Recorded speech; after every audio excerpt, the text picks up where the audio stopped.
The fact that oil companies now have to go a mile underwater and then drill another 3 miles below that in order to hit oil tells us something about the direction of the oil industry. Extraction is more expensive, and it is going to be inherently more risky. And so that's part of the reason you never heard me say, drill, baby, drill. Because we can't drill our way out of the problem. It may be part of the mix as a bridge to a transition to new technologies and new energy sources. But we should be pretty modest in understanding that the easily accessible oil has already been sucked up out of the ground.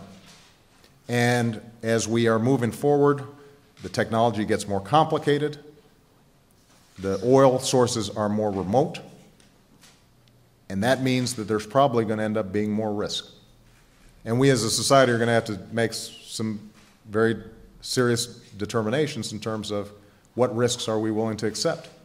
And that's part of what the Commission, I think, is going to have to look at. I will tell you, though, that understanding we need to grow, we're going to be consuming oil for our industries and for how people live in this country.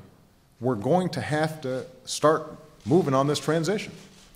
And that's why when I went to the Republican caucus just this week, I said to them, let's work together. You've got Lieberman and Kerry, who previously were working with Lindsey Graham, even though Lindsey's not on the bill right now, coming up with a framework that has the potential to get bipartisan support.